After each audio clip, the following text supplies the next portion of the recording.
안녕하세요. 결혼한 지 4년 된 30대 여성입니다. 뻔뻔한 시어머니와 동서 때문에 이렇게 사연을 보내게 되었네요. 직장인인 남편과 살고 있는 저는 영상회사를 운영하고 있어요. 원래는 남편과 같은 직장을 다니던 사이였는데 회사가 사내 커플에 호의적이지 않다 보니 한창 연애를 하던 중에 제가 회사를 나왔거든요. 언젠가 제 사업을 해보고 싶은 욕심도 있었기 때문에 직장을 관두는데 큰 미련 같은 건 없었어요. 어디서든 자기 하기 나름이라니까 이참에 사업도 해보고 경험을 쌓는 거라고 생각했지요. 제가 대학에서 미디어 쪽을 전공하기도 해서 나름대로 자신도 있었고요. 그래서 힘든 시기도 있긴 했지만 1년 만에 흑자 전환하고 지금은 월 매출 7, 8천은 거뜬히 나옵니다. 직원 수가 4명이라서 월세 내고 어쩌고 해도 제가 한 달에 1,000만 원 플러스 알파로 가져오고 있네요. 반면에 남편은 연애 때부터 지금까지 같은 회사를 다니고 있어요. 남의 일을 폄하하고 싶지는 않지만 9시까지 출근해서 5시면 퇴근하는 부서라 체력적인 면에서는 저보다 편할 거예요. 본인도 그렇게 생각하는 눈치고요. 하지만 제가 이렇게 사연을 쓰게 된 결정적인 이유는 남편 때문이 아닌 시댁 식구들 때문입니다. 아버님은 공직에 계시다 은퇴를 하셨고 어머님은 평생을 전업주부로 사셨어요. 그래서 아이 낳고 키우는 게 여자의 최고 미덕이라고 생각하시는 분이지요. 그래서 처음 제가 결혼 허락을 받기 위해 인사를 드리러 갔을 때 제가 사업을 한다는 소리를 듣고 꽤나 불편한 기색을 내비추셨습니다. 하지만 나중에 식을 올리고 난 이후로는 누구보다 저를 자주 불러내셔서 이거 해달라 저거 해달라 요구가 많으신 분이셨지요. 그리고 시동생은 솔직히 제 주변에 시동생 같은 사람은 없었어요. 자기 미래에 대한 계획도 생각도 없어 보였거든요. 그래도 집신도 짝이 있다더니 시동생도 장가를 가긴 가대요. 시동생과 결혼한 동서도 겪어보니 시동생과 별반 다르지 않게 어처구니가 없는 여자였지만요. 아무튼 시동생은 어머님을 닮은 건지 인내심도 없고 끈기도 없어 한 직장에 진득하니 붙어있질 못하더라고요. 그런 와중에 씀씀이는 또 어지간히 컸고요. 그래서 제가 남편과 결혼하고 난 이후로 어머님과 마찬가지로 저에게 이것저것 해달라고 바라는 게 참으로 많대요. 그리고 부끄러운 말이지만 저는 어머님이나 시동생의 행동이 철딱서니가 없고 잘못된 것을 알았으면서도 처음엔 좋은 며느리, 착한 형수 소리가 듣고 싶어서 그런 부탁을 제대로 거절하지 못했어요. 그러나 날이 갈수록 두 사람의 요구는 지나쳐만 갔고 도무지 안 되겠다 싶어서 언젠가부턴 제가 전화를 피한다던가 고의적으로 거리를 두기 시작했지요. 그러다 결혼한 지 2년이 좀 넘었을 때였습니다. 건강검진차 들린 병원에서 아무래도 자궁 쪽에 문제가 있는 것 같다는 소견을 듣게 되었고 찝찝한 마음에 여러 가지 검사를 받게 되었는데 난임이라는 청천벽력과도 같은 소식이었지요. 그 소리를 듣고는 정말 다리가 후들거리고 하늘이 무너지는 기분이었어요. 결국 며칠 동안 누구한테 말도 못하고 끙끙 앓다가 남편에게 눈물을 흘리며 고백했습니다. 그런데 남편이 보여준 반응은 뜻밖이었어요. 솔직히 남편이 이혼하자고 하면 이혼해줘야지 그런 극단적인 생각까지 하고 있었는데 남편은 아이가 없으면 어떻냐고 우리 둘이 행복하게 잘 살면 되는 거 아니냐고 하대요. 남편의 따뜻한 말이 얼마나 큰 위로가 되었는지 몰라요. 하지만 시부모님은 남편과는 영 다른 반응을 보이셨습니다. 특히 어머님께서는 제가 마치 해도 못 갖는 몸으로 남편과 시댁 식구들을 속이고 시집을 왔다는 식으로 절 매도하셨어요. 난임과 불임은 다르다고 몇 번을 설명해드려도 전혀 들으려 하지 않으셨고요. 어찌나 어머님께 시달렸는지 오죽하면 어떻게든 보란듯이 애를 가져야겠다는 생각이 다 들대요. 그래서 남편에게 난임병원에 가자고 했습니다. 인공수정이든 시험관이든 한번 해보자고요.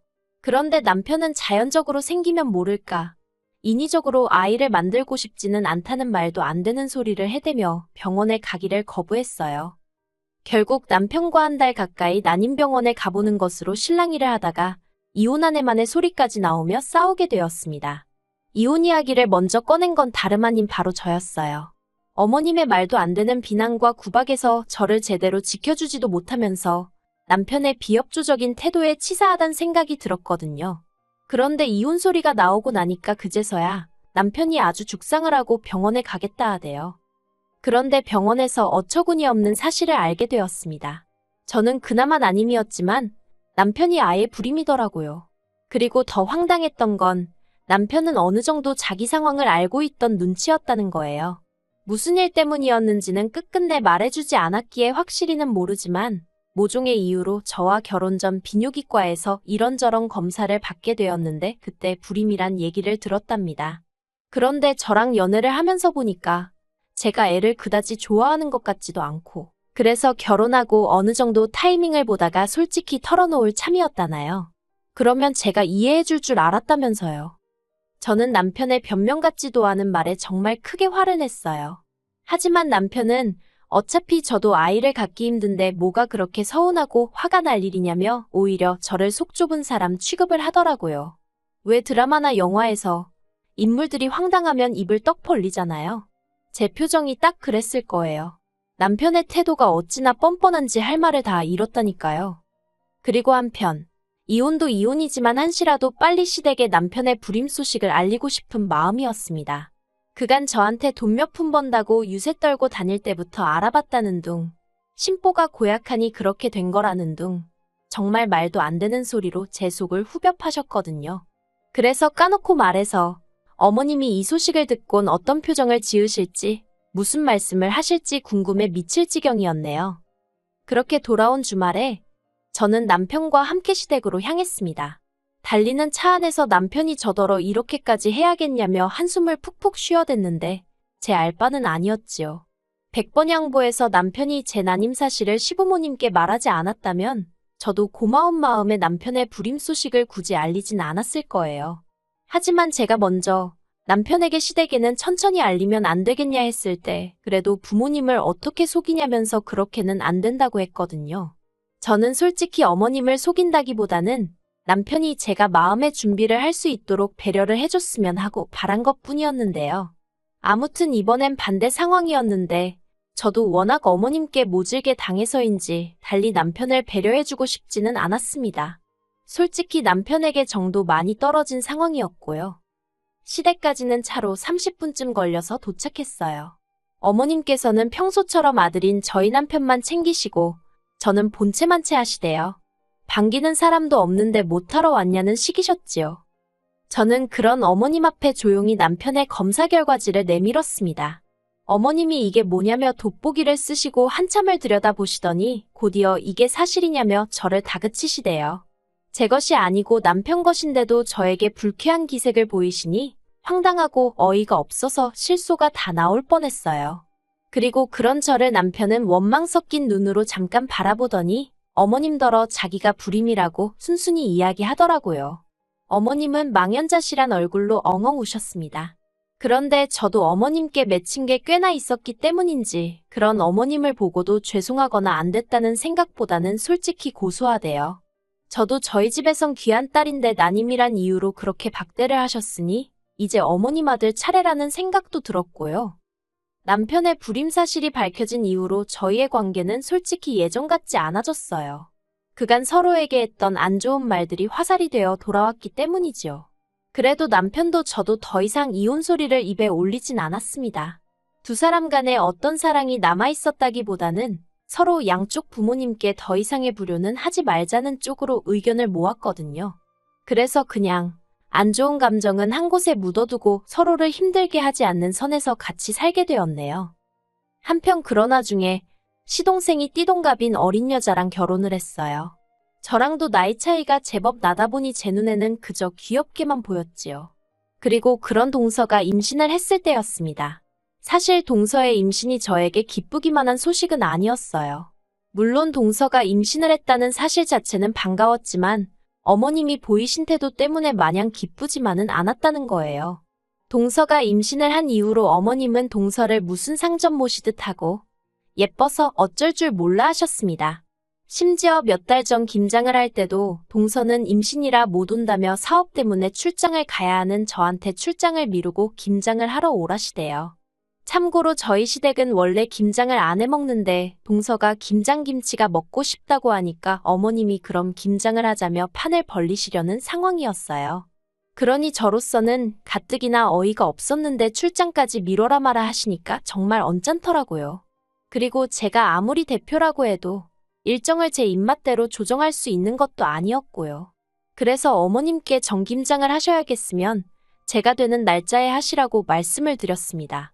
하지만 어머님은 제가 시애미 말을 귓등으로 듣는다 어쩐다 하시며 기어이 당신 고집대로 당신 편하신 날에 하시더라고요. 그리고 당연히 저는 못 갔어요.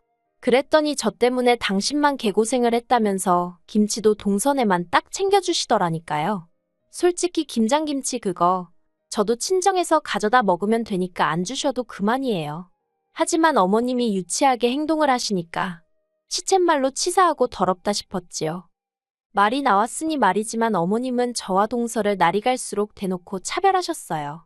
다 함께 음식을 먹을 때도 동서가 좀 잘 먹는다 싶으면 모든 반찬을 그쪽으로 밀어주시대요. 그리고 언젠가부터 동서도 그런 어머님의 특별 대우를 조금씩 즐기는 눈치였습니다.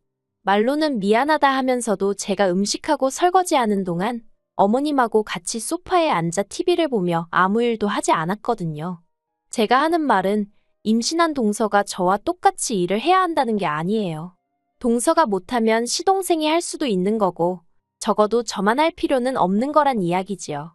그런데 언젠가부터 어머님의 주도하에 집안 분위기가 모든 자빌은 제 몫이 되어가더라니까요.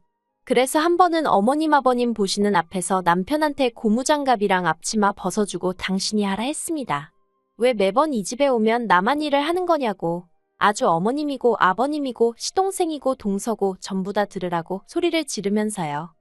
그러다 제가 정말 폭발하게 된 건 얼마 전 어머님이 하신 황당한 말씀 때문이었어요. 동서가 산후조리원에 가고 싶어 하는데 앞서 말씀드렸다시피 시동생은 진득하니 일을 하는 인간도 아니고 그렇다 보니 모아놓은 돈이고 뭐고 없어요. 말이 나와서 말이지만 그런 남자 뭘 보고 동서도 시집을 온 건지. 물론 저라고 아주 성공적인 결혼 생활을 하고 있는 것도 아니니 제가 할 말은 아닌 것 같기도 하네요. 아무튼 시동생의 재정 상태가 좋지 않다 보니 동서가 가고 싶어하는 산후조리원은 버거운 모양이었습니다. 그런데 어머님이 저더러 그 산후조리원비를 대신 내주면 어떻겠냐고 하시는 거예요. 당연히 저는 싫다고 했어요. 제가 그걸 왜 내줘야 하냐고 오히려 반문을 했지요. 그러자 어머님께서 하신다는 말씀이 그럼 그 돈 다 벌어서 뭐 할 거냐입니다. 저희는 어차피 애도 안 생길 텐데 늙어 죽어서 그 돈 다 싸들고 갈 거냐면서 시동생 내외하고 나눴으면 좀 좋냐는 거예요. 어이가 없어서 제 어머님더러 남 좋은 일 시키려고 밤낮으로 발에 물집 잡히게 뛰어다니며 일군 사업이 아니라고 쏘아붙였어요. 그런데 거기서 동서가 비위가 상했는지 한마디 하더라고요. 자기도 제 도움 같은 건 원하지 않는다면서 대신 자기가 애를 낳으면 그 애가 커서 저를 들여다보기나 할지는 모르겠다나요. 어이가 없어서 시조카한테 도움 안 받아도 된다고 그렇게 궁색하게는 안 산다고 받아쳤습니다. 하지만 동서는 계속해서 자식이 어쩌고 하면서 저를 빈정대기 바쁘대요. 정말이지 얼마나 불쾌하던지 더는 자리를 지키고 있을 수가 없었습니다. 머릿속에서 인내심의 한계가 끊어지는 기분이었거든요. 바로 자리에서 일어나 제 가방을 챙겼고 현관으로 향했습니다. 그런데 이렇게 나가면 할 말도 제대로 못하고 나가는 거니 제가 금방 후회하게 생겼대요. 그래서 에라 모르겠단 심정으로 다시 집 안으로 들어가선 어머님더러 앞으로도 예뻐 죽겠는 둘째 며느리만 옆에 딱 끼고 사시라 했습니다. 그리고는 그동안 제가 그래도 남편이 불임인 걸 떠나서 저도 저대로 손주 하나 못 안겨드리는 게 죄송해서 다른 부분으로 좋은 며느리가 되어드리려고 여러 가지로 참고 어머님 비위 맞추며 살았는데 이제 그러고 싶지 않다고 목소리를 높였어요. 그러자 어머님이 아주 가관이라시면서 그러면 못하러 당신 아들과 사냐입니다. 잘난 니 혼자 살지 그러냐고요. 예전에는 이혼이라면 그래도 겁도 나고 그랬는데 그땐 뭐 그런 생각도 안 들대요. 그래서 맞는 말씀이라고 정말이지 이참에 이혼해야겠다 했습니다. 그리고는 남편더러 당신도 당신 어머니가 하는 소리 잘 들었냐고 이대로 헤어지자고 악다구니를 썼지요. 그러자 남편이 이혼은 무슨 이혼이냐며 저를 잡더군요. 그리고는 어머님더러 왜 괜한 소리를 하냐면서 저보다 더 크게 소리를 지르기 시작했어요. 그리고는 그나마 시댁이고 시동생이고 이만큼 해놓고 사는 게 다 제 덕인데 그건 다 잊은 거냐면서 자기 가슴을 내리치더라니까요. 사실 남편이 시댁에 매달 100만 원씩 보내주고 있었는데 남편 월급은 뻔하잖아요. 그래서 생활비 대부분을 제가 내는 일이 많았거든요. 그래도 남편 자존심 상하고 그럴까봐 돈 가지고 생색낸 적은 없어요. 그런데 남편이 나름대로 저한테 고마운 마음을 갖고 있긴 했던 모양이더라고요. 그래서 그날을 이후로 남편과 저는 시어머니도 시동생도 그리고 잘난 동서도 안 보고 지내고 있어요. 아들을 낳았다는 소식은 들려왔지만 10,000원 한 장 안 보냈습니다. 원래는 사이만 괜찮았으면 유모차부터 시작해서 웬만한 건 제가 다 해주고 싶었거든요.